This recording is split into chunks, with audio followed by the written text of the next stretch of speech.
आज मैं आप सबके सामने राजस्थान की घुड़सवारी संघ को लेके आया हूँ और ख़ास तौर से राजस्थान से हमारे जितने भी जुड़े हुए राइडर हैं, बच्चे हैं जो घुड़सवारी में इंटरेस्ट ले रहे हैं, डिस्ट्रिक्ट एसोसिएशंस में, क्लबों में कोचिंग कर रहे हैं, सीख रहे हैं, उनके संदर्भ में मैं एक बहुत महत्वपूर्ण जानकारी सभी को देने जा रहा हूँ।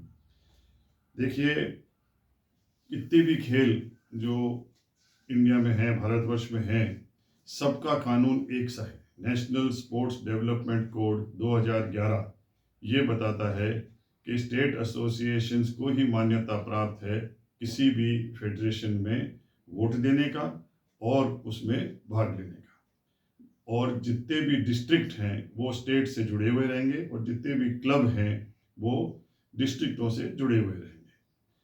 हमारा एक इक्वेस्टेरियन फेडरेशन ऑफ इंडिया जो भारत की इक्वेस्टेरियन स्पोर्ट्स को देखता है, उनका एक अलग ही सिस्टम है और वो कई सालों से इसको चलाते आ रहे हैं, जबकि हम लोग स्टेट एसोसिएशन इसके बारे में उनसे बात करते हैं पर वो हमारी अनसुनी कर रहे हैं, क्योंकि उनके पास फौज से कनेक्टेड बहुत से क्लब हैं, बहुत से यूनिट हैं जो घोड़े भी नहीं रख रहे।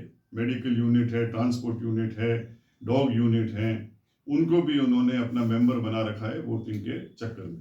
खैर, वो मैटर राजस्थान इक्विस्टेरियन एसोसिएशन ने, घुड़सवारी संघ ने दिल्ली के हाई कोर्ट में उसको दायर किया है और वो मैटर हमारा अलग से चल रहा है। वो एडमिनिस्ट्रेटिव मामला है इलेक्शन का, तो उसके बारे में मैं कुछ नहीं कहना चाहूँगा। अब मेरे सामने जो सबसे बड़ा सवाल आ रहा है कि अभी हमारी जूनियर नेशनल प्रतियोगिता बेंगलोर में 20 दिसंबर से शुरू होने जा रही है और अभी जब हम लोगों ने स्टेट की चैंपियनशिप करी डुमलोद में 1 से 4 तारीख को, हमारे सारे राजस्थान के घुड़सवार आए, सब ने पार्टिसिपेट किया, बहुत अच्छी तरह से डिसिप्लिन से सारी काम हुए।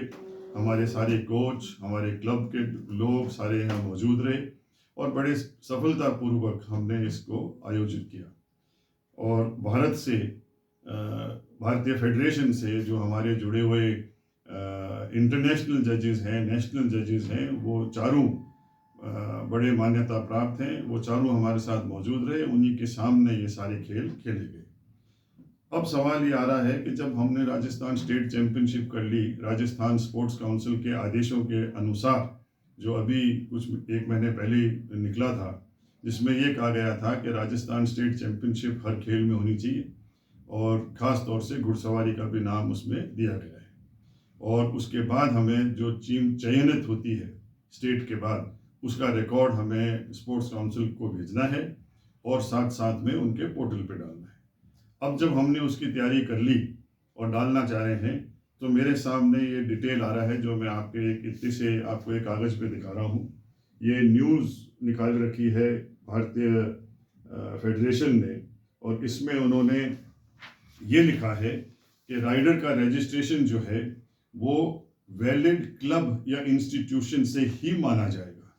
घोड़े का रजिस्ट्रेशन सिर्फ वैलिड क्लब या इंस्टीट्यूशन से ही माना जाएगा, इसमें कहीं भी स्टेट का नाम नहीं लिखा है। तो ये एक समस्या उन्होंने जानबूझ के खड़ी करी है ताकि स्टेट एसोसिएशंस जो हैं भारत में 29 हैं, वो इसका पार्टिसिपेट नहीं कर सके।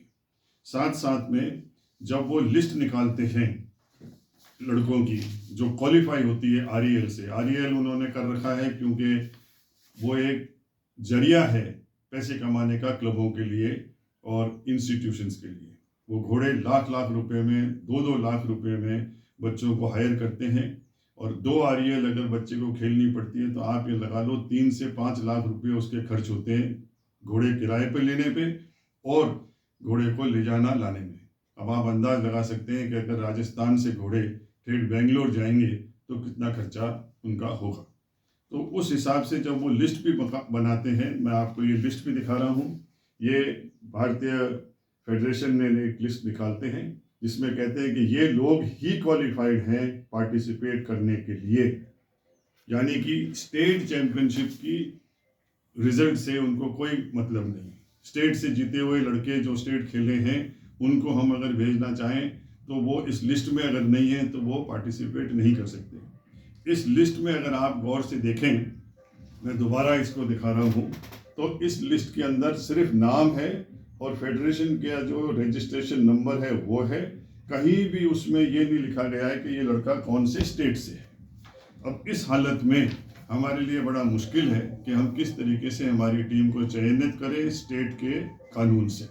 जबकि मैं यहाँ ये भी स्पष्ट कर दूँ कि स्पोर्ट्स जो मैटर है वो एक स्टेट सब्जेक्ट है, वो नेशनल सब्जेक्ट के नीचे नहीं आता है, वो स्टेट सब्जेक्ट है। तो हमें तो स्टेट के कानून मानने हैं और उसके हिसाब से हमें चलना है। मैं एक आपको ये भी दिखा रहा हूँ कि जैसे पिछले सालों से हमारे लड़के जो पार्टिसिपेट कर गए उनको फ़ायदा नहीं मिल सका राजस्थान के 2% रिजर्वेशन का या अवार्ड का, और वो इसलिए नहीं मिल सका क्योंकि वो क्लबों से खेले, वो स्टेट से नहीं खेले। उसके बावजूद भी फेडरेशन ने जब सर्टिफिकेट इशू किया तो मैंने उनसे रिक्वेस्ट भी करी थी फेडरेशन से कि भाई अगर आप इस पर अगर ये वेरीफाई कर दोगे कि राजस्थान से खेला है तो मैं कोशिश करूँगा कि इनको इनका अवार्ड मिल जाए, पर फेडरेशन ने ऐसे करने से मना कर दिया। ये सर्टिफिकेट मैं आपको दिखा रहा हूँ जो फेडरेशन इश्यू करता है। इसमें आप देखिएगा कि लड़के का नाम है और किस इवेंट में उसने पार्टिसिपेट किया है वो नाम है, और उसको क्या पोजीशन मिली है वो नाम है। और इसके अंदर कहीं भी ये लिखा नहीं गया है कि वो किस टीम से खेला है। ऐसे सर्टिफिकेट की कोई पोजीशन ही नहीं रखता, कोई औकात नहीं रखता, कोई इसकी कोई महत्व नहीं है। और इसीलिए बच्चों को ऑल इंडिया में, ख़ास तौर से राजस्थान, महाराष्ट्र, पंजाब, गुजरात, हरियाणा में बहुत बड़ा नुकसान हो रहा है। हमारे सामने यहाँ तक लोग कह रहे हैं कि लाख से लेकर के 15 लाख तक कैश अवार्ड्स लोगों के अटक गए क्योंकि फेडरेशन स्टेटों से टीम नहीं लेकर के क्लबों से ले रहा है। अंत में मैं आपको अभी जो नेशनल चैंपियनशिप बेंगलोर में हो रही है उसका एक एंट्री फॉर्म दिखा रहा हूँ। इस एंट्री फॉर्म के नीचे जब आप यहाँ देखेंगे इस कॉलम में, तो इसमें उन्होंने भी चेंज कर दिया। इसमें जो प्रोस्पेक्टस निकाला था उसमें इन्होंने लिखा था कि लड़का जो है वो क्लब या इंस्टीट्यूशन से आ सकता है और घोड़ा वो कोई से भी क्लब से अपना ले सकता है। जबकि इसके अंदर मैं आपको बिल्कुल क्लैरिटी में ये बता रहा हूँ, इसमें लिखा गया है entries will not be accepted without valid EFI rider and horse registration. ये बात तो हम मानते हैं। साथ साथ में इसमें ये भी लिखा हुआ है entry form to be submitted by club and institution members only. इसमें फिर स्टेट को इन्होंने छोड़ दिया। लाइफ और इंडिविजुअल मेंबर जरूर खेल सकता है, बाकी दूसरा कोई भी इस खेल के अंदर पार्टिसिपेट नहीं कर सकता। और साथ साथ में उन्होंने ये भी लिख दिया है कि जिस क्लब का घोड़ा है उसी क्लब का लड़का उस घोड़े पे खेल सकता है, वो दूसरे क्लब के घोड़े पे नहीं खेल सकता। तो ये सारी चीज़ें ऐसी बना दी गई हैं कि, और ख़ास तौर से इसलिए बनाई गई हैं कि 2-4 क्लबों को छोड़ करके जिनको ये फ़ायदा देना चाहते हैं, बाकी सब मुश्किल में है। फ़ायदा सिर्फ उन 3-4 क्लबों को मिल रहा है जिनसे ये एंट्री ले रहे हैं। मेरा इस वक्त सिर्फ राजस्थान ही नहीं परंतु भारत के जितने भी हमारे घुड़सवार हैं, ख़ास तौर से स्टेटों से जो जुड़े हुए हैं, मैं आर्मी की बात नहीं करता, पैरामिलिट्री की बात या पुलिस की बात नहीं कर रहा हूँ, उनके अलग अलग अपने सिस्टम हैं, वो अपनी टीमें अलग आती हैं। इन लोगों को मैं ये कहना चाह रहा हूँ कि अगर आप किसी भी नेशनल चैम्पियनशिप में पार्टिसिपेट कर रहे हैं तो हर स्टेट आपको कैश अवार्ड देता है। कई स्टेटों में नौकरी का है। राजस्थान में महाराणा प्रताप अवार्ड है, अच्छे जो मेडल विनर्स हैं उनके लिए। महाराष्ट्र में छत्रपति शिवाजी अवार्ड है, और इसी प्रकार से हर स्टेट में अवार्ड्स हैं और हर स्टेट मेडल विनर्स को पैसा देता है। परंतु स्टेट से आप खेलेंगे और स्टेट के डोमिसाइल हैं, राजस्थान का रहने वाला जिसका प्रमाण पत्र हो कि वो राजस्थान का रहने वाला है, डोमिसाइल है और स्टेट से खेला है, उसी को वो फायदा मिलेगा। अब जितने भी हमारे लड़के राजस्थान से जा रहे हैं वो क्लबों से जा रहे हैं इस रूल के हिसाब से, तो आप ये खुद ही अंदाज लगा लें कि किस तरीके से हम उन लोगों को फ़ायदा दे सकते हैं। तो मेरी आपसे लोगों से यही है कि आपको भी जब आप चैंपियनशिप में जाएं, फेडरेशन के सामने आप अपनी बात रखें और इस सिस्टम को चेंज करवाएं।